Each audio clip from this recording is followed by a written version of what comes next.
Telugu Desam party రాష్ట్ర అధ్యక్షులు పల్లా శ్రీనివాస్ గారు, తెలుగుదేశం పార్టీ జాతీయ ప్రధాన కార్యదర్శి లోకేష్ గారు, ఈ కార్యక్రమానికి ఆహ్వానించినటువంటి కేంద్ర రాష్ట్ర ప్రభుత్వాలకు సంబంధించిన మంత్రివర్గ సభ్యులు, మన పార్టీకి సంబంధించి గౌరవ పార్లమెంట్ సభ్యులు, గౌరవ శాసన సభ్యులు, గౌరవ శాసన మండలి సభ్యులు, నియోజకవర్గాల ఇన్ఛార్జీలు, జిల్లాల పార్టీ అధ్యక్షులు, జోనల్ ఇన్ఛార్జెస్, అదే మరిగా అన్ని నియోజకవర్గాల్లో అబ్జర్వర్స్ అయినటువంటి నియోజకవర్గ అబ్జర్వర్లు, వీళ్ళందరినీ ఈ కార్యక్రమానికి మనం ఆహ్వానించాం. ఒక విధంగా చెప్పాలంటే ఇది ఒక ప్రత్యేకమైన కార్యక్రమం.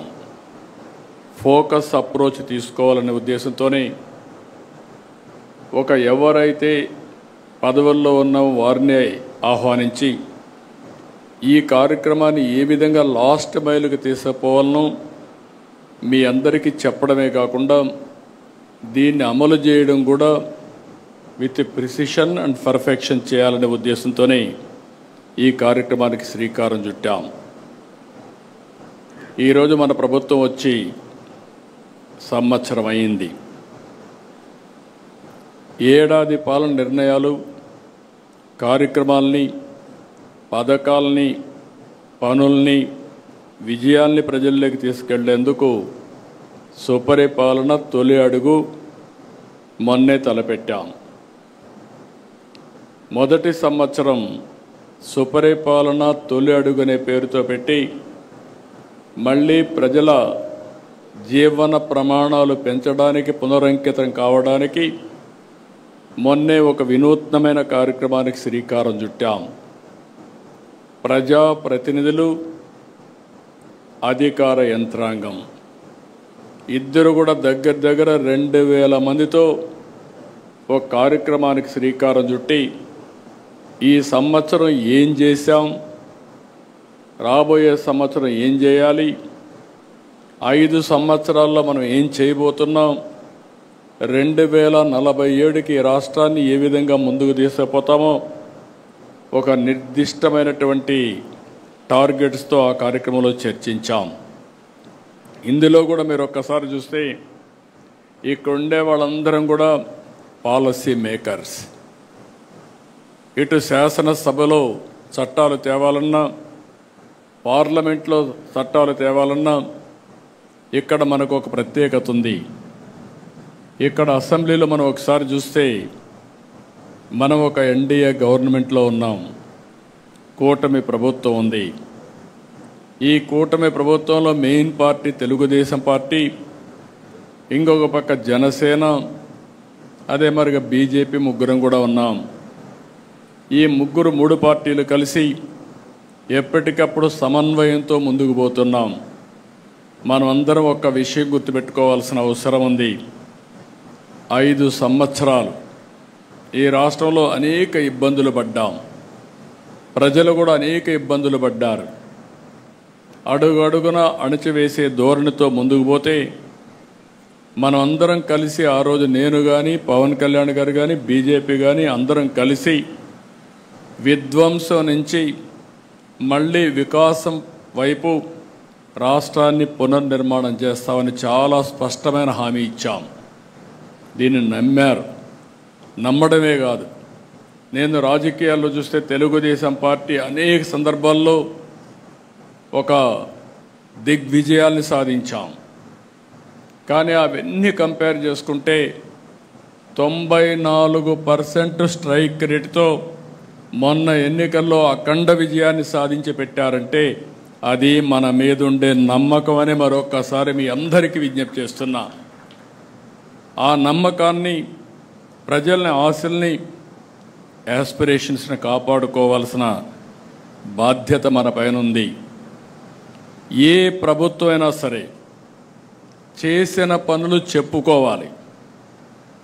ఏ నాయకుడైనా సరే ప్రజల్లోకి వెళ్ళడంలో నామోషి పడకూడదు. పదే పదే మీరు ఎంత తిరగగలిగితే అంత మీరు రాణించే పరిస్థితి ఉంటుంది. ప్రజలకు మీరు ఎంత అందుబాటులో ఉంటే ప్రజలు మిమ్మల్ని ఆదరించే పరిస్థితి వస్తుంది. ఈ విషయం మనం గుర్తుపెట్టుకోవాలి.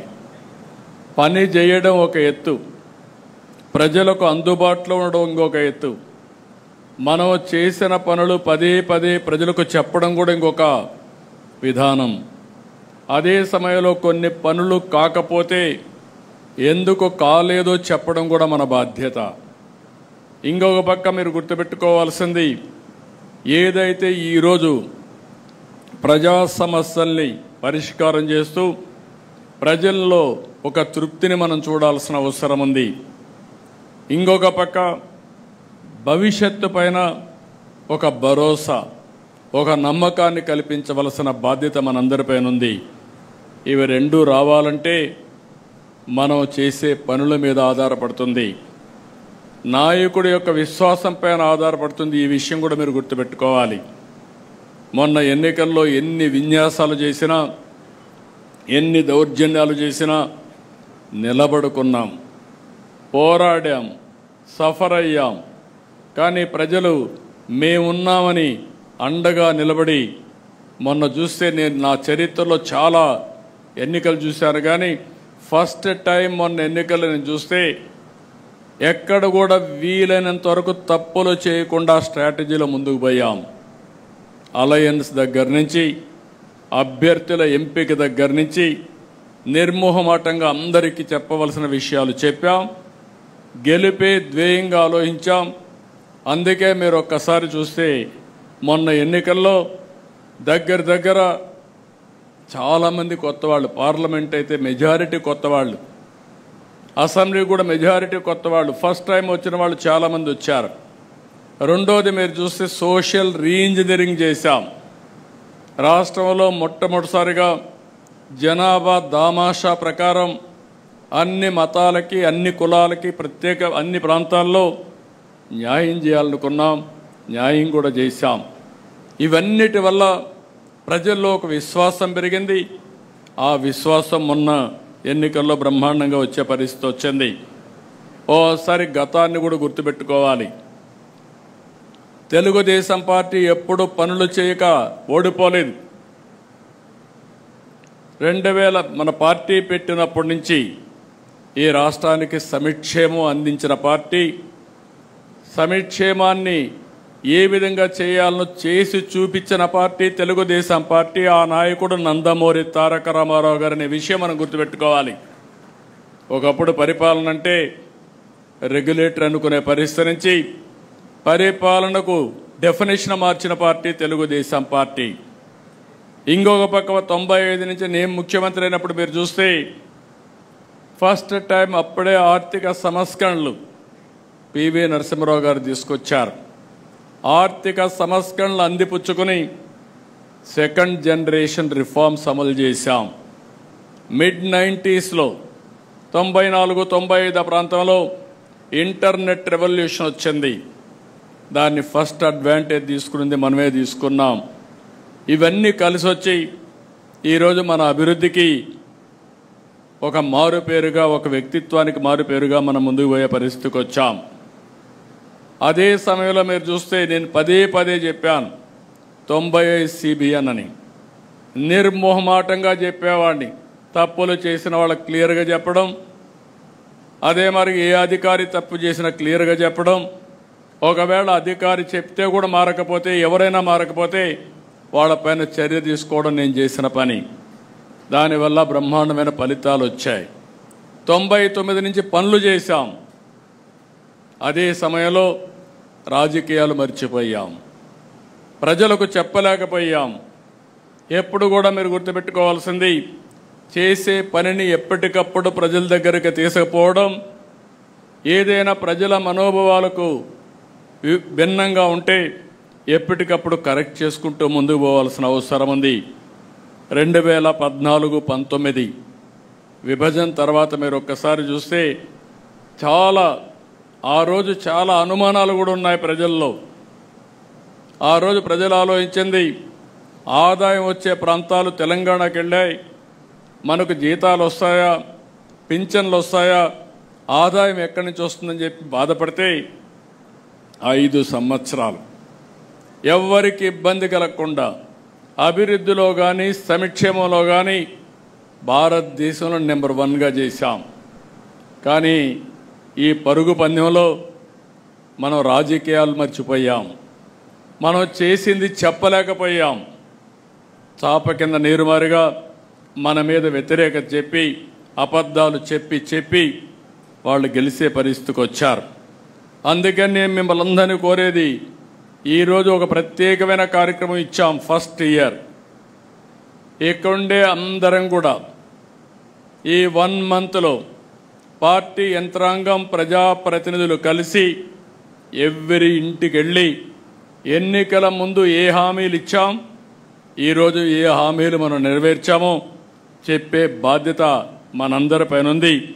దాని మీద ఒక యాక్షన్ ప్లాన్ తయారు చేసుకోవడానికే ఈ కార్యక్రమం పెట్టామని చెప్పి కూడా నేను మీకు తెలియజేస్తున్నా. ఈరోజు మనం చూస్తే ఏడాది క్రితం అంతా అయోమయం, గందరగోళం, ఎటు చూసినా చీకటి, 10 లక్షల కోట్ల రూపాయల అప్పులు, దెబ్బతిన్న వ్యవస్థలు, నిర్వీర్యమైపోయిన సంస్థలు, అతి దారుణమైన పరిస్థితి. నేను 4వసారి సీఎం అయ్యాను. గతంలో కూడా కొన్ని ఇబ్బందులు ఉన్నాయి, కానీ ఇన్ని ఇబ్బందులు, ఇంత విధ్వంసాన్ని నా జీవితంలో ఎప్పుడూ చూడలేదు. అంటే కేంద్రం ఇచ్చే డబ్బులు సెంట్రలీ స్పాన్సర్డ్ స్కీమ్స్లో 95 ఇస్తే 95 కూడా డీఫంక్ట్ అయిపోయినాయి. ఇచ్చిన డబ్బుల్ని డైవర్ట్ చేసే పరిస్థితికి వచ్చారు. నిన్న అర్బన్ డెవలప్మెంట్ రివ్యూ చేస్తా ఉంటే మెప్మా నిధులు కూడా కేంద్రం ఇచ్చిన డైవర్ట్ చేసి మీరు అది ఖర్చు పెట్టి యూసీ ఇవ్వండి, అప్పుడే డబ్బులు రిలీజ్ చేస్తామనే పరిస్థితికి వచ్చారు. ఇప్పటికే దగ్గర 85-86 స్కీముల్ని రివైవ్ చేశాం. దగ్గర 15,000 కోట్ల రూపాయలు వీళ్ళు ఖర్చు పెట్టి, లేకుంటే డైవర్ట్ చేసిన డబ్బుల్ని మళ్ళా ఖర్చు పెట్టి అవన్నీ కూడా మళ్ళీ ట్రాక్లో పెట్టే పరిస్థితికి వచ్చాం. ప్రజలకు ఇచ్చిన ప్రకారం ఈరోజు మనం విధ్వంసం నుంచి వికాసం వైపు ప్రయాణం మొదలుపెట్టాం. నేను అన్ని సెట్ చేశాను నేను చెప్పడం లేదు. అందుకే మీరు చూస్తే సుపరిపాలనలో తొలి అడుగే అన్నాం. ఈ 1 సంవత్సరం మనం వేసింది తొలి అడుగు మాత్రం వేసాం. అయితే ఎన్ని సమస్యలున్నా సమస్యలు చూసి మనం భయపడడం లేదు. ఒక్కొక్క సమస్యని పరిష్కారం చేసుకుంటూ ఎక్కడికక్కడ మనం ముందుకు పోయాం. ఒకే లక్ష్యంగా ముందుకు పోతున్నాం. అదే రాష్ట్ర పునర్నిర్మాణం, పూర్వ వైభవం తేవడం, ఏపీని అగ్రగామిగా చేయడం అనే సంకల్పంతో మనం పనిచేస్తున్నాం. అనేక సవాళ్లు దాటాం. నేను పదే చెప్పాను. ఈరోజు రాష్ట్రంలో మీరు ఒక్కసారి చూస్తే సరైన సమయంలో ప్రజలు కూడా సరైన నిర్ణయం తీసుకుని మనకు సహకరించారు. మొన్న ఎన్నికల్లో మీరు చూస్తే అటు కేంద్రంలో ఎన్డీఏ ప్రభుత్వం వచ్చినప్పుడు మనం క్రూషియల్గా తయారయ్యే పరిస్థితికి వచ్చాం. ఎప్పుడు కూడా తెలుగుదేశం పార్టీని మీరు గుర్తుపెట్టుకోవాలి, బ్లాక్మెయిల్ రాజకీయాలు ఎప్పుడు మనం చెయ్యం. విశ్వసనీయతకు మారుపేరుగా రాజకీయాలు చేశాం. మనకు అధికారం ముఖ్యం కాదు, రాష్ట్ర అభివృద్ధి ముఖ్యం, తెలుగు జాతి ప్రయోజనాలు ముఖ్యం, రాష్ట్ర ప్రయోజనాలే ముఖ్యంగా మనం ముందుకు పోయాం. అదే సమయంలో మనం ఒక్కసారి మీరు ఆలోచిస్తే ఎప్పుడు అధికారంలో లేక మనం చాలా అవకాశాలు వచ్చాయి. ఒక్క మాటలో చెప్పాలంటే ఏ రాజకీయ పార్టీకి రానన్ని అవకాశాలు మనకు వచ్చాయి. ఒక ప్రాంతీయ పార్టీ నేషనల్ ఫ్రంట్ పెట్టి కేంద్రంలో ప్రభుత్వాన్ని ఏర్పాటు చేసిన నాయకుడు నందమూరి తారక రామారావు గారు, ఎన్టీఆర్. ఆ తర్వాత యునైటెడ్ ఫ్రంట్ పెట్టి 2 గవర్నమెంట్ని మనం ఏర్పాటు చేశాం. ఆనాటి గవర్నమెంట్లోనే ఎర్రమనాయుడు గారు కేంద్ర మంత్రిగా ఉత్తరాంధ్ర నుంచి వచ్చారు. తర్వాత ఈరోజు రామ్మోహన్ నాయుడు కేంద్రంలో మంత్రిగా ఉండే పరిస్థితికి వచ్చారు. అదే సమయంలో మీరు ఒకసారి ఆలోచిస్తే ఎన్డీఏ 1 వాజ్పేయి గారి గవర్నమెంట్, ఆ రోజు మెజారిటీ సభ్యులు, సుస్థిరమైన ప్రభుత్వానికి తెలుగుదేశం పార్టీ కూటమిలో భాగస్వాములై చిత్తశుద్ధితో పనిచేశాం. 2014లో మళ్ళా అవకాశం వచ్చింది. 2024లో మళ్ళీ మనకు అవకాశం వచ్చే పరిస్థితికి వచ్చింది. కేంద్రంలో ఎప్పుడు అవకాశాన్ని వచ్చినా మనం ఆ అవకాశాన్ని రాష్ట్ర అభివృద్ధి కోసమే ఉపయోగించుకుంటున్నాం. ఈ రోజు కానీ కేంద్ర ప్రభుత్వం కానీ సహకారం లేకపోతే వెంటిలేటర్ పై నుండే రాష్ట్ర ఆర్థిక పరిస్థితిని బయట తీసుకొచ్చే పరిస్థితి కూడా లేదు. వారు సహకరించారు. దాంతో ఒక్కొక్క సమస్యని పరిష్కారం చేసుకుంటూ ముందుకు పోతున్నాం. మనం అందరం ఒకటి గుర్తుపెట్టుకోవాలి, 1 year కంటే ముందున్న సమస్య ఈరోజు లేదు. అట్లని చెప్పి సమస్యలన్నీ పరిష్కారం అయిపోయినాయి, కంఫర్టబుల్గా వచ్చామని కాదు. జరిగిన విధ్వంసం 20-30 సంవత్సరాలు రాష్ట్రాన్ని ఎనికనెట్టేసింది. ఆర్థిక ఇబ్బందులున్నాయి. ఇక్కడ కూడా మీరందరూ గుర్తుపెట్టుకోవాలి, దక్షిణ భారతదేశంలో అన్ని రాష్ట్రాల కంటే మంది విభిన్నమైన పరిస్థితి. రాష్ట్ర విభజన వల్ల స్ట్రక్చరల్ ఛాలెంజెస్ వచ్చాయి. అంటే ఒకప్పుడు మీరు చూస్తే, ఈరోజు తెలంగాణ చూస్తే రాష్ట్ర ఆదాయంలో లేకుంటే అభివృద్ధిలో 67% సర్వీస్ సెక్టర్. ఎక్కడైతే 67% సర్వీస్ సెక్టర్ ఉంటే రాష్ట్రానికి ఆదాయం ఎక్కువ వస్తుంది. వాళ్ళ రాష్ట్ర ఆదాయంలో జీఎస్టీపీ నుంచి 9.3% ఆదాయం రాష్ట్రానికి వస్తుంది. అదే మన దగ్గర 46% సర్వీస్ సెక్టర్, అగ్రికల్చర్ 35%. దీనివల్ల మనకు వచ్చే జీఎస్టీపీ నుంచి 6.3% మనకు ఆదాయం వస్తుంది. ఇది ఒక పెద్ద సవాల్. దీనికోసమే మన సర్వీస్ సెక్టర్కి ప్రాధాన్యత ఇవ్వాలి, ఇండస్ట్రీకి ప్రాధాన్యత ఇవ్వాలి, అగ్రికల్చర్ని కూడా ముందుకు తీసుకుపోవాల్సిన అవసరం ఉంది. అదే సమయంలో 1924 జరిగిన విధ్వంసం రాష్ట్రాన్ని మళ్ళీ తిరిగి కోలుకోలేని దెబ్బతీసింది.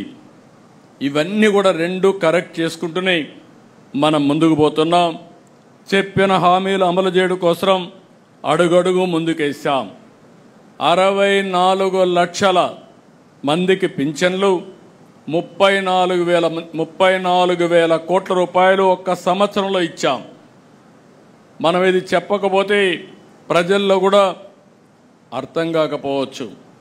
4,000, 6,000, 10,000, 15,000 రూపాయలు పింఛన్లు ఇచ్చే ఏకైక ప్రభుత్వం భారతదేశంలో ఒక్క తెలుగుదేశం ప్రభుత్వం, ఒక్క ఆంధ్రప్రదేశ్ రాష్ట్రం ఒకటే. మనలో నియర్గా కూడా ఎవరు లేని పరిస్థితి ఉంది. ఈ విషయం మీరు గుర్తుపెట్టుకోవాలి. మత్స్యకార భరోసా కింద 20,000 రూపాయలు చొప్పున 259 కోట్లు ఇచ్చాం. తల్లికి వందనం మనం హామీ ఇచ్చాం. ఎంతమంది పిల్లలుంటే అంతమంది పిల్లలకి ఇస్తామని చెప్పి 67,27,164 మంది విద్యార్థులకి 10,000 కోట్ల రూపాయలు ఇచ్చే ప్రభుత్వం తెలుగుదేశం ప్రభుత్వం ఒకేసారి. దీంట్లో కూడా మొన్న 1వ తరగతి 11వ తరగతి అడ్మిషన్స్ కావాలి, అడ్మిషన్స్ అయిన వెంటనే ఇస్తున్నాం. ఇంకొక పక్కన దీపం 2 కింద 2,601 కోట్ల రూపాయలు ఇచ్చాం. 3 సిలిండర్లు ఇస్తున్నాం. 55,57,000 మెట్రిక్ టన్నులు ధాన్యాన్ని కొనుగోలు చేశాం. 13,584 కోట్ల రూపాయలు పే చేశాం. ఏదైతే మార్కెట్ ఇంటర్వెన్షన్ కింద ఇబ్బందులు వస్తే కోకోకి కేజీకి 50 రూపాయలు, మామిడికి కేజీకి 4 రూపాయలు, అంటే మార్కెట్ ధర పూర్తిగా దెబ్బతింటే ప్రతి ఒక్క కేజీకి 4 రూపాయలు ఇస్తున్నాం. ఇంకో పక్క పొగాకైతే కొనేవాళ్ళు లేకపోతే మనమే కొనే పరిస్థితి. రాబోయే సంవత్సరం దీన్ని ఏ విధంగా అమ్మాలనో దానికి ఒక ప్రణాళిక తయారు చేసుకుంటున్నాం. పామాయిల్కి ఇబ్బంది వచ్చినా, మిర్చికి ఇబ్బంది వచ్చినా ఎక్కడికక్కడ మానిటర్ చేస్తూ మార్కెట్ ఇంటర్వెన్షన్ కానీ సరైన సమయంలో కేంద్ర పాలసీల్ని మార్చడానికి కూడా వారితో కూడా మాట్లాడుతూ ఎప్పటికప్పుడు అనుసంధానం చేసుకుంటూ ముందుకు పోతున్నాం. మెగా డిఎస్సి 16,347 ఉద్యోగాలకు నోటిఫికేషన్ ఇచ్చాం. ట్రాన్స్పరెంట్గా చేస్తున్నాం. ఈవెన్ ఎక్కడ కూడా ఒక జీరో మిస్టేక్ లేకుండా చేయబోతున్నాం. ఇంకో పక్క అన్నా క్యాంటీన్లు 204 పెట్టాం. ప్రతి నియోజకవర్గంలో ఒక అన్నా క్యాంటీన్ పెట్టడానికి నిర్ణయం చేశాం. 5 రూపాయలకే పేదవాడి ఆకలి తీరుస్తున్నాం. వచ్చే నెల కేంద్ర ప్రభుత్వం కూడా అన్నదాత సుఖీభవ కింద డబ్బులు ఇస్తారు. అదే రోజు మన డబ్బులు కూడా వేస్తాం. ఆ రోజున మీరందరూ భాగస్వాములై దీన్ని లాజికల్గా తీసుకుపోయే బాధ్యత తీసుకోవాలి. ఈ సంవత్సరం నుంచి కేంద్రం ఇచ్చే సమయంలో మన వాటా కూడా వేసి ఏదైతే చెప్పిన మాట నిలబెట్టుకోవడానికి ప్రతి రైతుకు 20,000 రూపాయలు ఇచ్చే బాధ్యత మనది. ఆ విషయం మీరు గుర్తుపెట్టుకోవాలి. నిన్న కూడా రివ్యూ చేశా. ఆడబిడ్డలకు ఉచిత ప్రయాణ సౌకర్యం ఆగస్టు 15 స్టార్ట్ చేస్తున్నాం. అన్నీ కూడా ఎట్లా చేస్తే బాగుంటుందో వర్కౌట్ చేస్తున్నాం. ఇవన్నీ కూడా చేసి ఏమాత్రం ఇబ్బంది లేకుండా ఆగస్టు 15 నుంచి ఉచిత బస్సు ప్రయాణ సౌకర్యాన్ని కల్పిస్తాం. అర్చకులకు 15,000, నాయీ బ్రాహ్మణులకు 25,000, పాస్టర్లకు 5,000, ఇమాములకు 10,000, మౌజన్లకు 5,000 హానరోరియం పెంచాం. ఇంకొక పక్కన మీరు ఒకసారి చూస్తే వేద విద్యార్థులకు 3,000 రూపాయలు, జూనియర్ లాయర్లకు 10,000 రూపాయలు వేతనంగా ఇస్తున్నాం. ఇసుక పాలసీ తెచ్చాం. మద్యం పాలసీ మార్చి జే బ్రాండ్లు లేకుండా చేశాం. అయితే ఇక్కడ నేను ఒకటే విషయం మీకు చెప్తున్నాను. పాలసీలు ఎంత మంచివైనా దాన్ని అమలు చేయడంలో తూట్లు పొడిస్తే సమస్యలు వస్తాయి. ప్రజల విశ్వాసాన్ని కాపాడుకోవాలంటే ట్రూ స్పిరిట్తో మనందరం కూడా పనిచేస్తే తప్ప, ఎవరెవరి పరిధిలో పనిచేస్తే తప్ప ఇది సాధ్యం కాదు. ఆ విషయం కూడా మీరు గుర్తుపెట్టుకోవాల్సిన అవసరం ఉంది. అమరావతి 15,000 కోట్ల రూపాయలు శాంక్షన్ చేశాం. మిగిలిన ఆర్థిక సంస్థలతో సంబంధాలు పెట్టుకుని వాళ్ళందరిది కూడా డబ్బులు తీసుకొచ్చి అన్నీ కూడా పనులన్నీ ట్రాక్లో పెట్టాం. పోలవరం 12,500 కోట్ల రూపాయలు కేంద్రం ఇచ్చింది. రాబోయే 1.5 ఇయర్లో పూర్తి చేసి ఎట్టి పరిస్థితిలో 2027 నాటికి జాతికి అంకితం చేసే బాధ్యత ఈ ప్రభుత్వాన్ని. స్టీల్ ప్లాంట్కి 11,400 కోట్ల రూపాయలు ఇచ్చారు. 4-5 నెలల్లోనే విశాఖపట్నం స్టీల్ ప్లాంటు ఒకప్పుడు అగమ్య గోచరంలో ఉండే ప్రాజెక్ట్ని ఈరోజు మీరు చూస్తే లాభాలు బాట నడిపించే పరిస్థితి తీసుకొస్తున్నాం.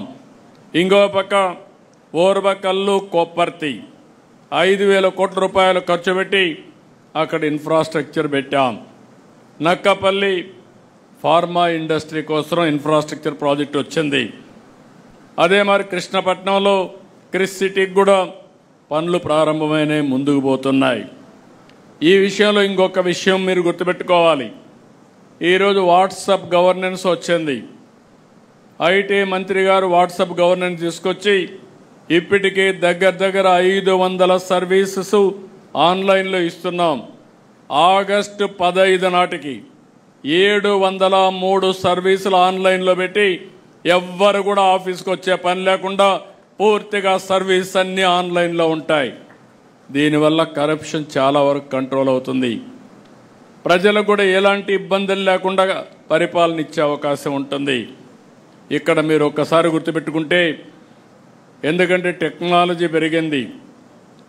ఆ రోజు నేను హైదరాబాద్లో హైటెక్ సిటీతో ఐటీ ప్రారంభించాం, ప్రమోట్ చేశాం. ఇప్పుడు క్వాంటమ్ వ్యాలీ పెట్టి క్వాంటమ్ కంప్యూటింగ్తో ఆర్టిఫిషియల్ ఇంటెలిజెన్స్కి శ్రీకారం చుట్టాం. దీనికి తొలి అడుగు భారతదేశంలో టెక్నాలజీ ప్రభుత్వంలో వాడకంలో నెంబర్ 1గా ఆంధ్రప్రదేశ్ ఉంటుంది. దాంట్లో అనుమానం లేదని మరొకసారి మీ అందరికీ విజ్ఞప్తి చేస్తున్నా. ఇంకో పక్కన చాలామంది సర్వేలు కూడా మీరు ఫాలో అవుతూ ఉంటారు, కన్ఫ్యూజ్ చేస్తూనే ఉంటారు. తెలుగుదేశం పార్టీ కంటే బెస్ట్గా సర్వేలు చేయించుకునే వాళ్ళు ఎవరు ఉండరని నా నమ్మకం. నేను ఒక్క సర్వే పైన ఆధారపడను. అనునిత్యం అనేక విధాలుగా సమాచారం వస్తూనే ఉంటుంది. క్యూఆర్ కోడ్ మొదలుకొని, డిజిటల్ పెనిట్రేషన్ మొదలుకొని, క్యాపీ మీరు ఏ సర్వేలన్నా ఎవరేం చెప్పినా వాళ్ళది ఒక సర్వే. వాళ్ళందరివి కలిసి నేను డేటా అనలిటిక్స్ చేసుకొని ఏది వాస్తవం, క్షేత్రస్థాయిలో ఏమనుకుంటున్నారో రియల్ టైంలో తెప్పిస్తున్నానని చెప్పి కూడా నేను మీకు తెలియజేస్తున్నా. అది మీ అందరితో షేర్ చేసుకుంటాను. నేను ఒకటే విజ్ఞప్తి చేస్తున్నా, మనమేమనుకుంటున్నాం అనేది కాదు, ప్రజలు మనల గురించి ఏమనుకుంటున్నారో అది ముఖ్యం. ఒక వ్యక్తి మీద కానీ ఒక ప్రభుత్వం మీద కానీ అది అనునిత్యంగానే మనం తెప్పించుకోగలిగితే మనం తప్పులు చేయడం మానేస్తాం. నేను ఆ విషయంలో కూడా చూస్తున్నాను. ఏ నాయకుడు ఏ విధంగా పనులు చేస్తున్నాడు. ఒక ఆయన బాగా పనులు చేస్తాడు, అంతకంటే ఎక్కువ చెడ్డ పేరు తెచ్చుకుంటాడు. ఒక ఆయన తక్కువ పనులు చేస్తాడు, ఎక్కువ మంచి పేరు తెచ్చుకుంటాడు. ఒక ఆయన చేసిన పని కరెక్ట్గా చెప్పుకోగలుగుతున్నాడు, దానివల్ల ఫలితాలు మెండుగా వస్తున్నాయి. ఇలాంటి డిఫరెంట్ మోడల్స్ ఉన్నాయి. ఈరోజు ప్రభుత్వంలో కానీ పార్టీలో కానీ రెండు పక్కల మీరు ఒకసారి చూస్తే క్షేత్రస్థాయి నుంచి రాష్ట్ర స్థాయి వరకు ఎప్పటికప్పుడు అధ్యయనం చేసి దాన్ని కరెక్ట్ మెజర్స్ కూడా తీసుకుంటున్నాం. నేను మిమ్మల్ని అందరినీ ఒకటే కోరుకుంటున్నా, మళ్ళీ మీరు గెలవాలని. మీరు ఓసారి తెలుగుదేశం పార్టీ ఒక కుటుంబం, బీ క్లియర్. ఈరోజు ఎర్రమనాయుడు గారు ఆ రోజు పార్టీకి పనిచేస్తే ఈరోజు రామ్మోహన్ నాయుడు గారు కేంద్ర మంత్రి అయ్యారంటే అది కుటుంబ వ్యవస్థని పదే నేను చెప్తున్నా, అదే చేస్తున్నామని చెప్పి మీ అందరికి విజ్ఞప్తి చేస్తున్నా. బాలయోగి ఉన్నప్పుడు, ఆయన చనిపోయినప్పుడు హరీష్ అయితే చాలా చిన్నవాడు. తర్వాత బాలయోగి చనిపోయిన తర్వాత, ఆయన పెద్ద అయిన తర్వాత, చదువుకున్న తర్వాత మళ్ళీ ఎతికి ఆయన తీసుకొచ్చి ఎంపీ చేసిన పార్టీ తెలుగుదేశం పార్టీ. అది కుటుంబ బాంధవ్యం అంటే. First of all A party అయినా సరే, ఏ ప్రొఫెషన్ అయినా సరే దానికి కొన్ని నామ్స్ ఉంటాయి. అలాంటివి ఉన్నప్పుడు ఎవరైతే పార్టీకి సిన్సియర్గా ఉంటారో, ప్రజాసేవకు అంకితమై పనిచేస్తారో అలాంటి కుటుంబాలని గుర్తుపెట్టుకొని ఎక్కడికక్కడ మనం ముందుకు పోవాల్సిన బాధ్యత మన మీద ఉంటుంది. అప్పుడే సస్టైనబిలిటీ వస్తుంది, స్టెబిలిటీ వస్తుందని చెప్పి కూడా నేను మీకు తెలియజేస్తున్నా. అదే సమయంలో మేము ఉంటాం, వారసత్వం ఉంది, మేము పనిచేయం, మీ ఇష్టం అంటే నమస్కారం తప్ప వేరే మార్గం లేదు. హ్యాండ్ హోల్డింగ్ ఇస్తాం, మిమ్మల్ని గుర్తిస్తాం, గౌరవిస్తాం. అదే సమయంలో దాన్ని నిలబెట్టుకోవాల్సిన బాధ్యత కూడా ఉంటుంది. ఈ విషయం కూడా మీరు గుర్తుపెట్టుకోవాల్సిన అవసరం ఉంది. ఈరోజు మనందరం ఎప్పుడు కూడా ఎన్నికలు లాస్ట్ 1 year ఆలోచిస్తూ ఉంటారు. 4 ఏళ్ళు పట్టించుకోకుండా లాస్ట్ 1 year క్యాంపెయిన్ చేస్తే, లేకుంటే మనం ఏదో చెప్తే ప్రజలు నమ్మడానికి సిద్ధంగా లేరు. అందుకే మొదటి సంవత్సరం నుంచి చిన్న పొరపాట్లుంటే కరెక్ట్ చేసుకుంటాం. మన పాలసీ నిర్ణయాలు ఏవైనా తప్పుంటే అవి కూడా సరిదిద్దుకుంటాం. మన పరిపాలనా విధానంలో ఏమైనా లోటుపాట్లుంటే అవి కూడా కరెక్ట్ చేసుకుందాం. మన ప్రవర్తనలో కూడా ప్రజలకు నచ్చని విషయాలు, మన కార్యకర్తలకు నచ్చని విషయాలుంటే అవి కూడా కరెక్ట్ చేసుకుందాం. కడాన మీరు ఒకటి గుర్తుపెట్టుకోవాలి, రైట్ పాత్ అనేది ఒకటే, ట్రూత్ అనేది ఒకటే. ప్రజలు మెచ్చాలి, కార్యకర్తలు ఆమోదించాలి. తెలుగుదేశం పార్టీ ఎన్నికలప్పుడు ఏ మెజారిటీ వచ్చిందో దానికంటే అనునిత్యం ఇంకా మెజారిటీ పెంచుకునే విధంగా ప్రజా విశ్వాసాన్ని పెంచుకోవడం కోసం మనం పనిచేస్తున్నామని చెప్పి కూడా నేను మీకు తెలియజేస్తున్నా. ఇది మీకు అందరికీ కూడా కొంత కొత్త అనిపించవచ్చు, ఏంటి ఇవన్నీ అవసరం అని అనిపించవచ్చు. కానీ మనం చేసే పనులు నేను డిఫరెంట్ టైమ్స్లో డిఫరెంట్ చేశాను. ఒకప్పుడు 95లో మీరు ఒకసారి చూస్తే నేను వస్తున్నానంటే రాష్ట్రంలో అందరూ భయపడిపోయేవాళ్ళు. ఎక్కడ హెలికాప్టర్ ఎక్కుతానో తెలియదు. ఐఏఎస్ ఆఫీసర్లు కానీ, మన మంత్రులు కానీ, మన ఎమ్మెల్యేలు కానీ అందరికీ భయం ఉండేది. అందుకే తప్పులు చేయడానికి సాహసించేవాళ్ళు కాదు. ఇప్పుడు కాలం మారింది, కానీ టెక్నాలజీ వచ్చింది. మీకు పదే పదే సమాచారం తీసుకొని చెప్పకపోతే, మీరు వినకపోతే మీరే కాదు అధికార యంత్రాంగం కూడా ఏ విధంగా ప్రజాహితం కోసం పనులు చేయాలనో అవి మాత్రం తప్పవని మరొక్కసారి తెలియజేస్తున్నా. నిన్నే స్టార్ట్ చేశాను. ఇప్పటికే 4 ఎమ్మెల్యేలు పిలిపించి మాట్లాడాను. 1-to-1 మాట్లాడుతున్నా. అవసరమైతే ప్రతిరోజు 1 గంట పెట్టుకుంటా. ఒక 4 మీతో మాట్లాడతా. నిర్మోహమాటంగా మీకు చెప్తా. మీరు చెప్పింది వింటా. మళ్ళీ నేను గైడ్ చేస్తా. మారితే శుభం, మారకపోతే మనం ఏ విధంగా ముందుకు పోవాల్సిన అవసరం ఉంది. ఈ విషయం కూడా నేను చాలా స్పష్టంగా ఉన్నా. మొహమాటం లేదు, ఎవరి విషయంలో మొహమాటం లేదు. నా విషయంలో కూడా చెప్తున్నా. నా కార్యకర్తలు ఎక్కడ నా కాన్స్టిట్యూన్సీ తప్పులు చేసినా వాళ్ళని పక్కన పెట్టడం తప్ప చెప్పిన తర్వాత మార్చుకునే విధానంతోనే ముందుకు పోతామని చెప్పి కూడా నేను మీకు తెలియజేస్తున్నా. ఇంకొక పక్క నేను ఎప్పుడూ మాట్లాడుతున్నా, పాజిటివ్ పాలిటిక్స్, క్లీన్ పాలిటిక్స్. ఇది ఎప్పటికీ శాశ్వతంగా గుర్తింపు ఉంటుంది. ఈ విషయం మీరు గుర్తుపెట్టుకోవాలి. ఈ దేశంలో ఎవరు మాట్లాడుండరు. 2000 రూపాయలు రద్దు చేయాలని ఆ రోజు చెప్పా. 1000 రూపాయలు రద్దు చేయాలని ఆ రోజు చెప్పా. ఈరోజు 500 రూపాయలు కూడా రద్దు చేయాలని చెప్తున్నాను. ఎవరి దగ్గర డబ్బులుంటే సేవా కార్యక్రమాలు చేసి మంచి పేరు తెచ్చుకోండి, కానీ ఎన్నికల్లో ఓట్లు కొనడం అనేది చాలా బాధాకరం. 5 సంవత్సరాలు పనులు చేసి 4000 రూపాయలు నెలకు పింఛనిచ్చి, 6000 రూపాయలు పింఛనిచ్చి, 10,000 రూపాయలు పింఛనిచ్చి, 15,000 ఇచ్చి ఊరూరుకు రోడ్డు వేసి ఎలక్షన్లు వస్తే మళ్ళీ డబ్బులు ఇవ్వాలి అనే ఆలోచన రావడం చాలా బాధాకరం. దీని నుంచి మార్చాలి, రిఫార్మ్స్ కూడా రావాలి. అదే సమయంలో పదే చర్చ కూడా జరగాల్సిన అవసరం ఉంది. నీతివంతమైన పాలన రావాలంటే, సుపరిపాలన రావాలంటే ఎవరైతే మెరుగైన సేవలు అందిస్తారో, ఎవరైతే ప్రజలకు అందుబాటులో ఉంటారో వాళ్ళకి ప్రజలు ఓట్లేసే పరిస్థితి రావాలి. కానీ ఓసారి అనిపిస్తుంది, చాలామంది చూశారు, డబ్బులతోనే గెలిచేడుగా ఉంటే మనం గెలవం.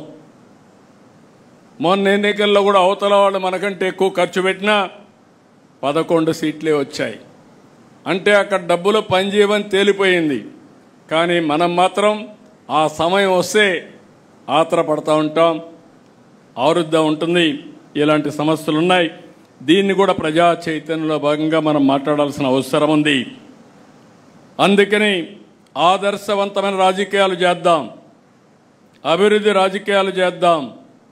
మళ్ళీ వైకుంఠపాడి వద్దని పదే ప్రజలకు కూడా చెప్పాలి. పైకి ఎక్కడం, మళ్ళా కిందికి పడడం, మళ్ళా సరిచేయడం, మళ్ళీ దీన్ని అధ్వానమైన పరిస్థితి తేవడం ఇది కరెక్ట్ కాదు. ఇది కూడా మనం చేయాల్సిన అవసరం ఉంది. కంటిన్యూటీ ఆఫ్ గవర్నెన్స్ చాలా ముఖ్యం. ఇది ఇంటర్నేషనల్గా చూడండి, దేశంలో చూడండి. ఈరోజు మన సింగపూర్ చూస్తే 60 సంవత్సరాలుగా ఒకే పార్టీ 4 ప్రధానమంత్రులు. సింగపూర్ ఆ స్థాయికి రావడానికి కారణం ఆ రాష్ట్రంలో రాజకీయ విధానం, సుస్థిరమైన పాలన, సమర్థవంతమైన విధానాలని చెప్పి కూడా నేను మీకు తెలియజేస్తున్నా. మన దేశంలో మనం చూస్తున్నాం, గుజరాత్ 25 ఏళ్ళ నుంచి ఒకే పరిపాలన, ఒకే పార్టీ. యూపీ మొన్నటి వరకు యూపీలో రౌడీజం, మాఫియాలు. ఈరోజు రౌడీజం పోయింది, మాఫియాలు పోయినాయి, అభివృద్ధి జరిగే పరిస్థితి వస్తూ ఉంది. లా అండ్ ఆర్డర్ కంట్రోల్ చేసే పరిస్థితికి వచ్చారు. 11 సంవత్సరాలుగా ప్రధానమంత్రి నరేంద్ర మోడీ గారు వాళ్ళ మోడల్ని రామ్మోహన్ రెడ్డి గారు మధ్యాహ్నం మాట్లాడినప్పుడు చెప్తారు, అనునిత్యం అందరూ పనులు చేస్తూనే ఉంటారు. మన చంద్రశేఖర్ గారు ఉన్నారు, వాళ్ళు డ్యూటీ వేస్తూ ఉంటారు. ప్రజలతో అనుసంధానం కావడం దినచర్యలో ఒక భాగంగా పెట్టుకుని ముందుకు పోయే పరిస్థితి వచ్చారు. అందుకే ఈరోజు మీరు చూస్తే 11వ స్థానం నుంచి ఆర్థిక వ్యవస్థ దేశంలో 4వ స్థానానికి వచ్చే పరిస్థితి వచ్చింది. ఇలాంటివన్నీ కూడా ప్రజల్లో చర్చనీయం చేయాలి, డిస్కషన్ చేయాలి. 5 ఏళ్ల తర్వాత ఎన్నికలు ఉన్నాయి, 5 ఏళ్ల తర్వాత లాస్ట్లో మాట్లాడదామంటే మీరు ఆ రోజు ఏం మాట్లాడినా ఎన్నికల కోసం మాట్లాడుతున్నారని, స్వార్థం కోసం మాట్లాడుతున్నారని ప్రజలు అర్థం చేసుకునే పరిస్థితి ఉంటుంది. అందుకే మనందరం గుర్తుపెట్టుకోవాలి, 19లో కానీ మనం గెలుసుంటే ఈ రాష్ట్రం ఎక్కడుండేది. 2004లో అప్పుడు గెలుసుంటే తెలుగు జాతి ఏ స్థాయికి వెళ్ళేదో మనం గుర్తుపెట్టుకోవాల్సిన అవసరం ఉంది. ఇక్కడ ఇంకొక విషయం కూడా, రాష్ట్రంలో గడిచిన ప్రభుత్వం తెచ్చినటువంటి బ్యాడ్ ఇమేజ్ అంతా కూడా క్లీన్ చేయాలంటే చాలా సమయం పడుతుంది. అయితే మన మీద ఒక నమ్మకం ఉంది, ఒక విశ్వాసం ఉంది, ఒకప్పుడు ట్రాక్ రికార్డు ఉంది. అందుకే ప్రజలు ముందుకొచ్చి పెట్టుబడులు పెట్టడానికి కూడా ఉత్సాహాన్ని చూపించారు. ఈరోజు మీరు చూస్తే గడిచిన 1 ఇయర్లో 9,34,000 కోట్ల రూపాయలు పెట్టుబడులు వచ్చాయి, ఒప్పందాలు చేశాం. దీనివల్ల 8,50,000 మందికి ఉద్యోగాలు వస్తాయి. ఈరోజు TCS, Google, Cognizant, Arcelor Mittal, BPCL, Reliance, Adani, Birla, Jindal, all brands are here. ఇంకా చిన్న చిన్న కంపెనీలు అన్నీ వచ్చాయి. ఆల్మోస్ట్ అన్ని కంపెనీలు వచ్చే పరిస్థితికి వచ్చింది. మనం కూడా ఒక ప్రణాళిక ప్రకారం వర్కౌట్ చేస్తున్నాం. ఉత్తరాంధ్ర కేంద్రంగా విశాఖపట్నాన్ని, అమరావతి కేంద్రంగా ఈ ప్రాంతాన్ని, అదే మరి తిరుపతి ఆ ప్రాంతాన్ని అవసరమైతే 5 జోన్స్గా చేసుకుని ఏ విధంగా అభివృద్ధి చేయాలనో అభివృద్ధి కోసం ప్రణాళికలు కూడా తయారు చేస్తున్నాం. అదే మరిగా రతన్ టాటా ఇన్నోవేషన్ హబ్ కింద హబ్ అండ్ స్పోక్ మోడల్ పెట్టుకొని ప్రతి ఒక్క ఇంటికి ఒక ఆంటర్ప్రెన్యూర్ని ప్రమోట్ చేయాలని కూడా ఆలోచిస్తున్నాం. ఇంకొక పక్క మీరు చూస్తే ఉత్తరాంధ్ర సుజల స్రవంతి, దీనికి కూడా శ్రీకారం చుట్టాం.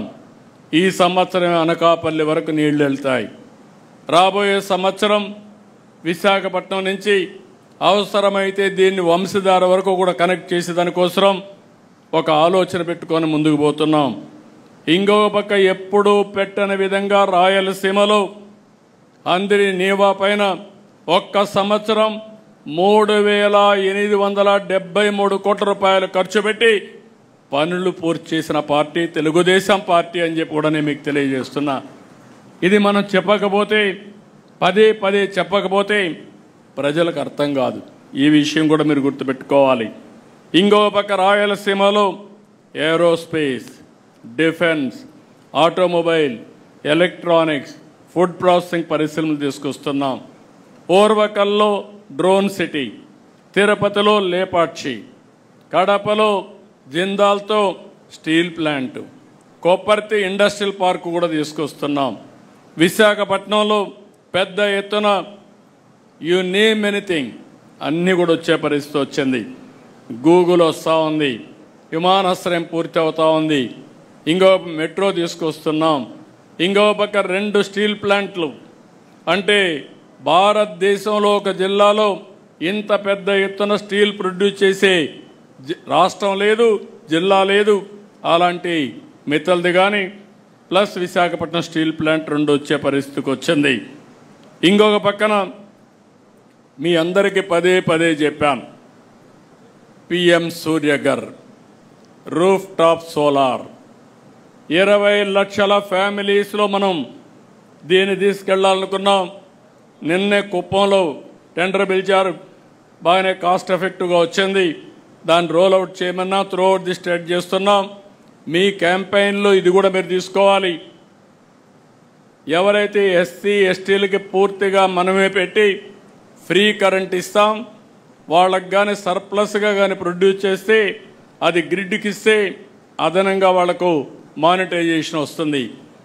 అదే మాదిరిగా బీసీలకు 98,000 వరకు 3 కిలోవాట్ల వరకు వాళ్ళు సోలార్ పెట్టుకోవడానికి వెసులుబాటు ఇస్తాం.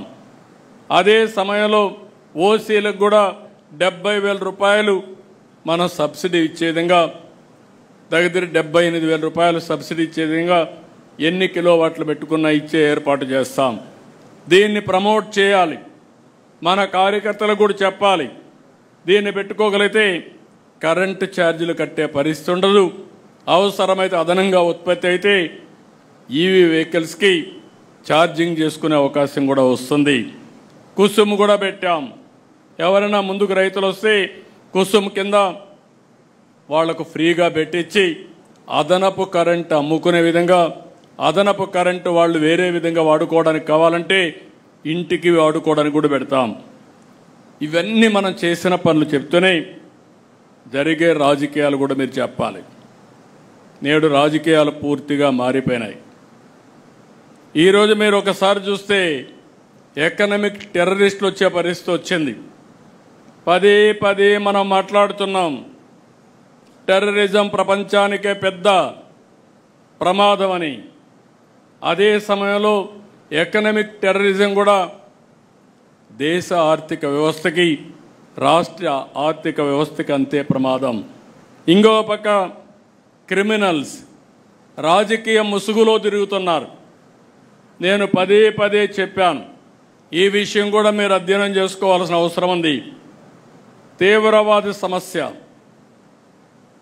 ఫ్యాక్షన్ పాలిటిక్స్, అదే సమయంలో కమ్యూనల్ వైలెన్స్, రౌడీజం నిర్మోహమాటంగా అణిచివేశాం.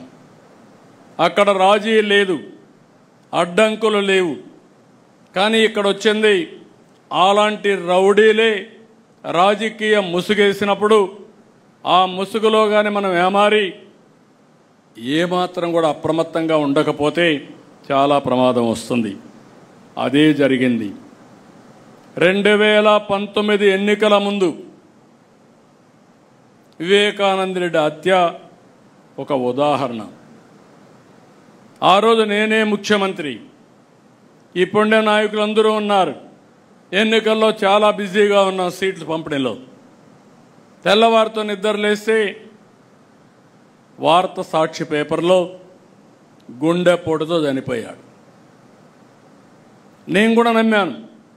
నేను ఎప్పుడు ఒక అనుమానంగా చూస్తాను, ఏ విషయం మీరు చెప్పినా చెవిలో పెట్టుకుంటూనే ఇంకొక చెవిలో ఆలోచిస్తూ ఉంటాను, ఇది చెప్పింది కరెక్టా లేదా అని వెరిఫికేషన్ చేసుకుంటాను. అలాంటి నేను వెరిఫికేషన్ చేసుకోకుండా నమ్మా. టైం పాస్ అయింది.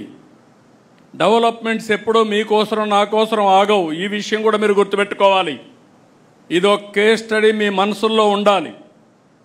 తెల్లవారితో ఇది జరిగింది. ఎవరైతే చేసిన వ్యక్తులు జాగ్రత్తగా ఉన్నారు, ప్రణాళిక రచించుకుంటున్నారు, మనం మాత్రం కంట్రోల్ చేయాల్సిన వ్యక్తులం ఏమరపాటుకు గురయ్యాం. ఏమరపాటుకు గురవుతానే అక్కడి నుంచి మీరు చూస్తే తీరిగ్గా హైదరాబాద్ నుంచి కారు వచ్చాడు. ఆయన కుమార్తె అడిగింది పోస్ట్ మార్టం చేయమని. అప్పటికే బాక్స్ కూడా రెడీ అయిపోయింది. అంటే అతి దారుణంగా చంపేసి మెదడంతా బయట వచ్చే విధంగా గొడ్డలతో నరికి రూము బాత్రూమ్ అంతా బ్లడ్ అయిపోయి దాన్నంతా కడిగి బాక్స్లో పెట్టి ఆ బాడీని కూడా ఎక్కడికక్కడ కుట్లేసి మళ్ళీ గుడ్లు కప్పేసి అంత్యక్రియలు చేయడానికి సిద్ధమైపోయే పరిస్థితికి వచ్చారు. అప్పుడు తీసుకుపోయి పోస్ట్ మార్టం చేస్తే ఇమ్మీడియట్గా ఇది గొడ్డలు వేయటం తేలిన 5 నిమిషాల్లో మాట మార్చేసి నా తండ్రి చనిపోయాడు, ఈరోజు మా బాబాయిని కూడా చంపేశారు, నేను అనాథ అయిపోయానని చెప్పితే ఈ రాష్ట్రం నమ్మింది, మనం మోసపోయాం. ఒక్క విషయం మీరు గుర్తుపెట్టుకోవాలి, ఉండేవాళ్ళు పాలసీ మేకర్స్ ఉన్నాం, పాలసీని ఎగ్జిక్యూట్ చేసే మంత్రులు ఉన్నాం. ఆ రోజు కానీ మనకు ఆలోచన వచ్చి కరెక్ట్గా 1 గంట 2 గంటలు అక్కడ అన్నీ వదిలిపెట్టండి, 2 గంటలు మనం ఆలోచించి అప్పటికప్పుడే మొత్తం రికార్డ్స్ అన్ని సీజ్ చేసి దోషులను కానీ అరెస్ట్ చేసుంటే మనం ఓడిపోయేవాళ్ళం తమ్ముళ్ళు ఎమ్మెల్యేలు మీరు గుర్తుపెట్టుకోవాలి. That is politics. Right time, తప్పు చేసినా ఏది జరిగినా రైట్ టైంలో సరైన నిర్ణయం తీసుకుంటే అక్కడి నుంచి ఏదైనా కంట్రోల్ చేసే అవకాశం వస్తుంది. కానీ మనం పెద్ద మనుషులం, మనం ఇలా విధంగా ఆలోచించాం కాబట్టి ఏం జరిగినా మనం నిమిత్త మాత్రం అంటే రాష్ట్రం నష్టపోతుంది. అదే జరిగింది. అదొక సంఘటన కాదు. కోడికత్తి డ్రామా చూశారు, గులకరాయి డ్రామా చూశాం. అది అధికారంలో ఉండి ఒకప్పుడు అపోజిషన్లో ఉండి బాబాయ్ హత్య, అపోజిషన్ అయిపోయిన తర్వాత అధికారంలో ఉంటే మళ్ళీ డ్రామాలు. ఇప్పుడు మళ్ళీ అపోజిషన్లోకి వస్తే ఇంటి దగ్గర ఫైర్ యాక్సిడెంట్ అనే పేరు పెట్టి గడ్డేదు గాలిందని దాన్ని రాజకీయం చేయడం. అది చేసినప్పుడు మీ ఇంట్లో టీవీలు ఉన్నాయి, సీసీటీవీ కెమెరాలు ఉన్నాయి, డేటా ఇమ్మంటే నేను డేటా ఇవ్వను, నువ్వేం చేసుకుంటా చేసుకో, కానీ మీరు నాకు సెక్యూరిటీ లేకుండా చేస్తాను ఎదురుదాడి చేయడం. నిన్న మొన్న మీరు చూశారు, ఒక రాజకీయ నాయకుడు పరామర్శిస్తాడు, తప్పు లేదు, పరామర్శించేవాడు ఎవరిని పరామర్శించాలి? గంజాయి బ్యాచ్నా, రౌడీ షీటర్నా?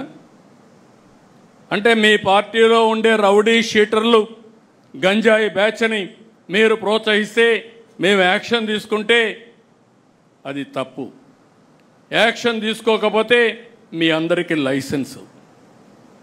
రాష్ట్రం అంతా వెళ్ళి ఇష్టానుసారంగా 3 సంవత్సరాల ఆడబిడ్డలపైన అత్యాచారాలు చేస్తూ ఉంటే వీళ్ళని వదిలిపెట్టాలా? వదిలిపెట్టకుండా ఫర్మ్ యాక్షన్ తీసుకుంటే పోలీసులు ఎక్సెస్గా బిహేవ్ చేస్తున్నారని మాట్లాడతారు. అది అయిన తర్వాత మీరు చూశారు, రెండోది నేరుగా గుంటూరు సత్తెనపల్లిలో మీరు జరిగింది చూస్తే ఎంత దారుణంగా జరిగిందో ఒక్కసారి మీరు గుర్తుపెట్టుకోండి. కారులో పోతూ కారు కింద hit and run, hit and go, చక్రాల కింద మనిషి పడిపోతే మనమైతే దారిలో ఉంటే పక్కన యాక్సిడెంట్ అయితే నిలబెట్టి ముందు వాళ్ళని హాస్పిటల్కి పంపించి పరామర్శించి టైం ఉంటే మనమే తీసుకుపోయి హాస్పిటల్కి పంపించిన తర్వాత మళ్ళీ ప్రయాణం కొనసాగిస్తాం, ఎంత అర్జెంట్ అయినా. అది సోషల్ రెస్పాన్సిబిలిటీ. అలాంటిది నీ కారు కింద పడిపోతే కనీసం పట్టించుకోకుండా తీసి బయట పారేసి వెళ్ళిపోయిన సందర్భాన్ని మనం చూస్తే, తిరిగి ఇదే కారులో జరిగిందని ఎవిడెన్స్ వచ్చిన తర్వాత, పేపర్ ఉందని, టీవీ ఉందని ఎదురుదాడి చేసే పరిస్థితి వస్తే ఎక్కడికి పోతున్నాం రాజకీయాలు?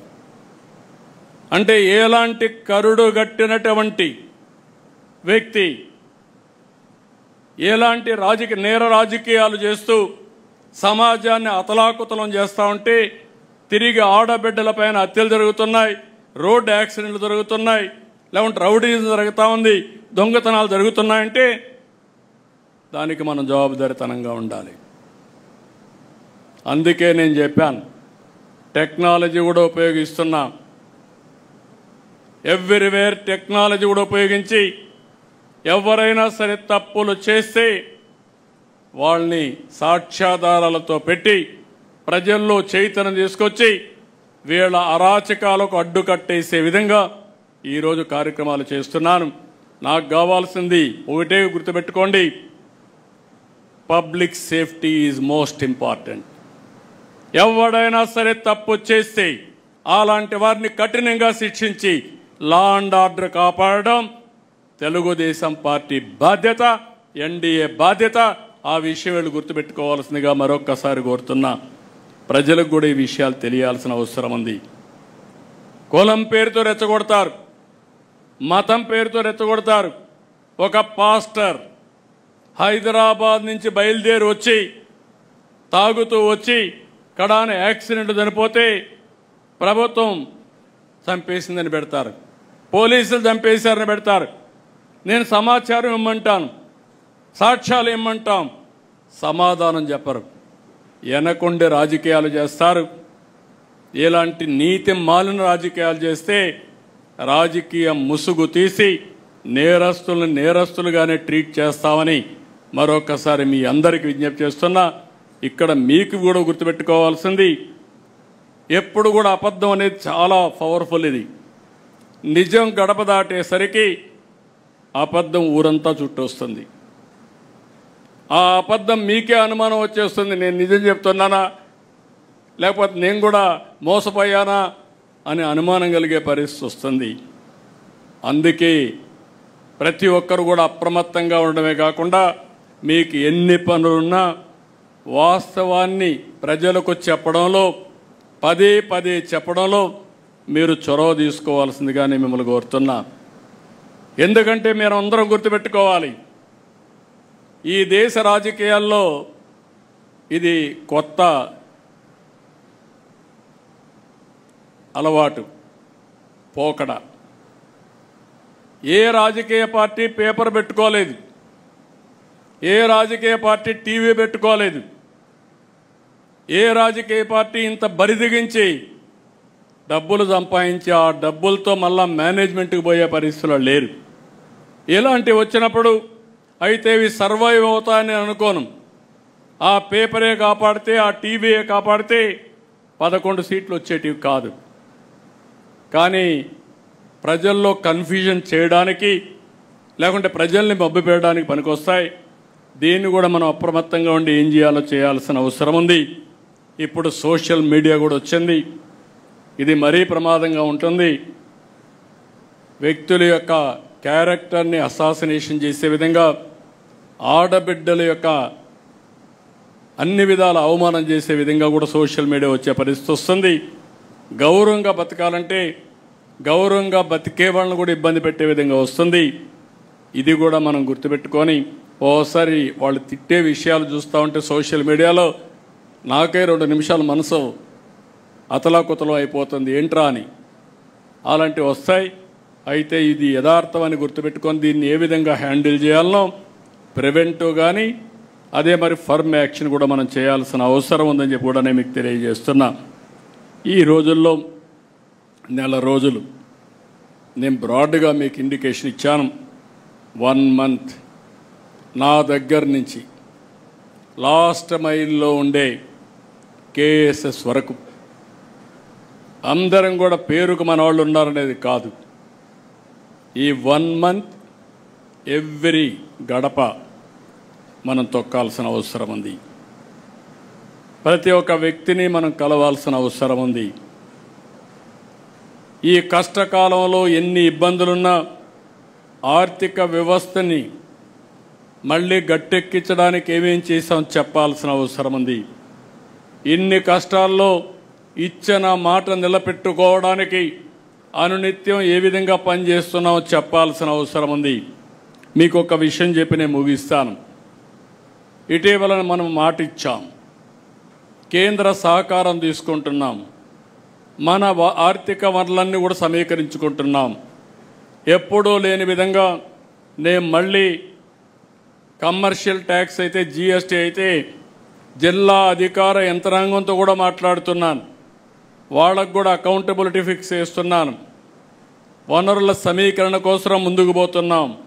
స్ట్రక్చరల్ ఛాలెంజెస్ని, ఇటీవల జరిగినటువంటి విధ్వంసాన్ని 2 నుంచి బయటపడేయడానికి అనేక విధాలుగా ఆలోచించి మాట నిలబెట్టుకోవడానికి సంక్షేమ కార్యక్రమాలు ఇవ్వాలి.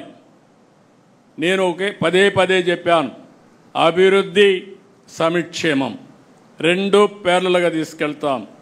అభివృద్ధి జరిగితే ఆదాయం పెరుగుతుంది, ఆదాయం పెరిగితే సంక్షేమానికి అభివృద్ధికి మళ్ళా నిధులు వస్తాయి. ఒక్కోసారి అప్పులు తెస్తే అప్పులు ఇచ్చేవాళ్ళు కూడా ఉండరు. కానీ 5 సంవత్సరాల్లో జరిగింది ఏంటి? అప్పులు తీసుకొచ్చారు. కడాన కొన్ని అప్పులు మీరు చూస్తే 25 సంవత్సరాలు మద్యపాన నిషేధాన్ని పెడతామన్న పార్టీ మద్యపానాన్ని తాకట్టు పెట్టి 25 సంవత్సరాలు తాకట్టు పెట్టి దగ్గర 25,000 కోట్ల రూపాయలు అప్పు తీసుకొచ్చే పరిస్థితికి వచ్చారు. ఎంఆర్ఓ ఆఫీసుల్ని తాకట్టులో పెట్టారు. ఇంకో పక్క మీరు చూస్తే ఎక్కడికక్కడ హాస్పిటల్స్ తాకట్లు పెట్టే పరిస్థితికి వచ్చారు. ఈరోజు మనం వచ్చిన తర్వాత ఏదైతే అమరావతి మానిటైజేషన్ ప్రాజెక్ట్ అది ఈరోజు రైతుల ముందుకు వచ్చారు, భూమి ఇచ్చారు, తిరిగి డెవలప్ చేసి వాళ్ళకి ఇస్తాం. కొంత భూమి ఆఫీసులు కానీ ఇన్ఫ్రాస్ట్రక్చర్ కడతాం, కొంత భూమి మిగిలితే కొన్ని సంస్థలు కూడా ఇచ్చి ఆ మిగిలిన దాన్ని అమ్మితే ఆ డబ్బులతో ఇన్ఫ్రాస్ట్రక్చర్ డెవలప్ చేసే పరిస్థితి వస్తుంది. అయితే ఈరోజు డబ్బులు రాదు, ఇప్పుడు అమ్మితే తక్కువ ధరలు ఉంటాయి, అభివృద్ధి పెరిగితే ధరలు పెరుగుతాయి. నేను హైదరాబాద్లో చూశాను, హైటెక్ సిటీ ప్రారంభించినప్పుడు ఆ ప్రాంతంలో ఎకరాలు ₹1,00,000, ఇప్పుడు 100 కోట్ల రూపాయలు. అది దాని విలువ. అభివృద్ధి జరిగినప్పుడు విలువ మారిపోతుంది. ఒక ఇండస్ట్రీ వచ్చినా, ఒక రోడ్డు వచ్చినా, ఏది వచ్చినా ఆ విధంగా దాన్ని చేస్తే అందరికీ లెటర్లు పంపించారు, వ్యతిరేక క్యాంపెయిన్ చేశారు. ఆ రోజు కూడా ఇదే మారిగా అమరావతి పైన విష ప్రచారం చేసి డబ్బులు ఇవ్వకుండా అన్ని ఏజెన్సీలకు పంపించి ఇష్టానుసారంగా ప్రవర్తించారు. నిన్న మీరు చూస్తే మైనింగ్ అంతా కూడా ప్రొటెక్ట్ చేసి మైనింగ్లో వచ్చే ఆదాయాన్ని చూపించి మనం కొంత అప్పు తీసుకొచ్చి మనం చెప్పిన మాట నిలబెట్టుకోవడానికి ముందుకు పోతున్నాం. దానికి అందరికీ లెటర్లు రాసి ఏదో కాన్స్టిట్యూషనల్ వైలేషన్ అని, మీరు చేసింది చెప్పిన దానికి వ్యతిరేకంగా మద్యపాన నిషేధాన్ని తెస్తామని చెప్పి మద్యపానాన్ని 25 సంవత్సరాలు తాకట్టు పెట్టి డబ్బులు తేవడం అది తప్పు.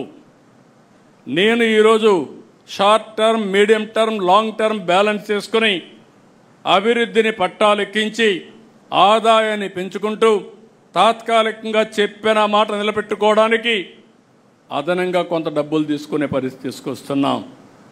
ఇది తప్పు కాదు. కేంద్రం ఎంత ఇవ్వాలనో అంత తీసుకొచ్చాం. ఈరోజు మీరు చూస్తే పోలవరం డబ్బులు ఇచ్చారు, విశాఖపట్నం స్టీల్ ప్లాంట్కి ఇచ్చారు. మనకు ఇబ్బందులు ఉన్నాయంటే శాసకీయ కింద డబ్బులు తీసుకొచ్చాం. అదే సమయంలో కొంత వెసులుబాటు కోసం మనం ఈ పనులు చేస్తూ ఉంటే అడ్డుపడి ఇవ్వకపోతే ఇవ్వలేదు, ఇస్తే ఎక్కడైనా డబ్బులు తెస్తే ఇవ్వనీయకుండా అడ్డుపడడం, ఇదేమి రాజకీయం నాకు అర్థం కావడం లేదు. అంటే ఇంత నీచమైన రాజకీయాలు కూడా చేసి మళ్ళీ ప్రజల్ని మెప్పించాలని ఆలోచించిన వాళ్ళని ప్రజల్లో మనం ఎడ్యుకేట్ చేయాల్సిన అవసరం ఉంది. నేను చాలా స్పష్టంగా ఉన్నా. నా ఆలోచన short time, medium term, long term మూడు కూడా బ్యాలెన్స్ చేసుకొని సస్టైనబుల్ ఎకానమీతో ఆర్థిక వ్యవస్థ సుస్థిరత అదే మరికి స్టేబుల్గా చేసి దీన్ని బ్యాలెన్స్ చేయడం మన ఆలోచన.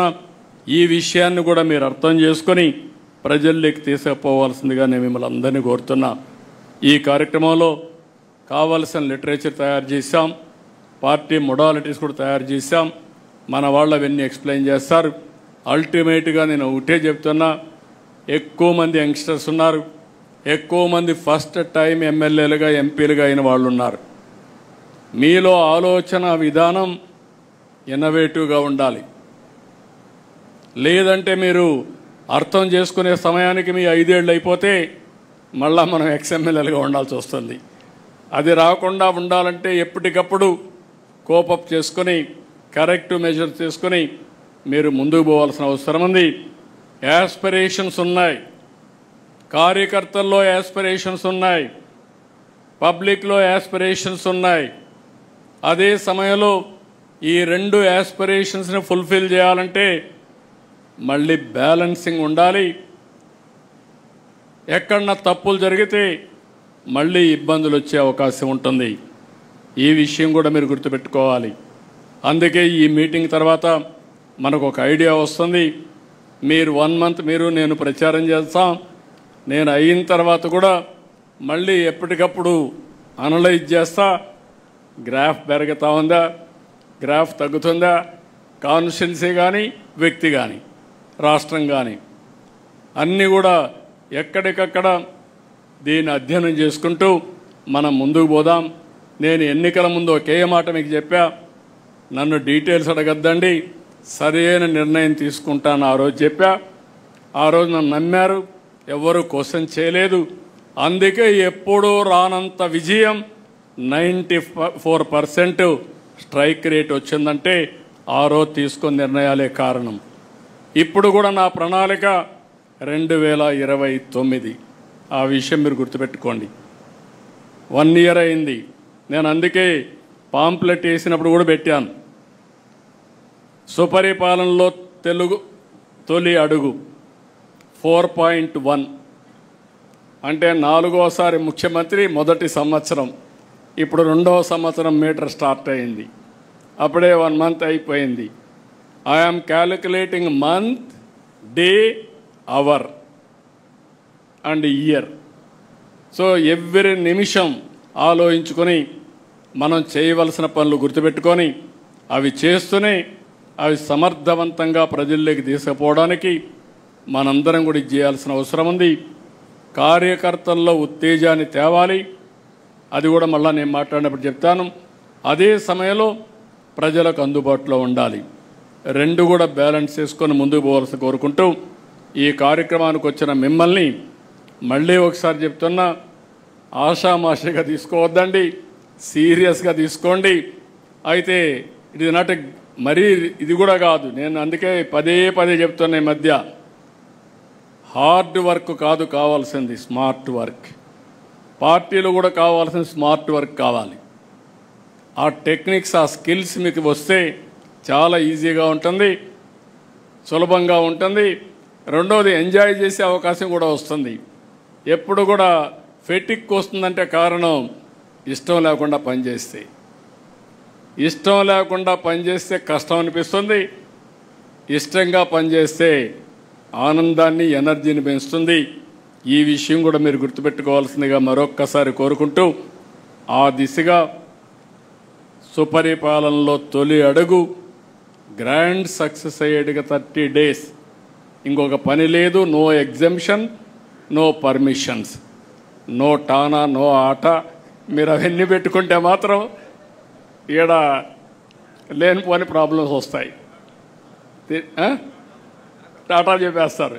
మీరు ఆట టానా ఆడిపోతే మీకు టాటా ఇక్కడ చెప్పేస్తారు. అక్కడి నుంచి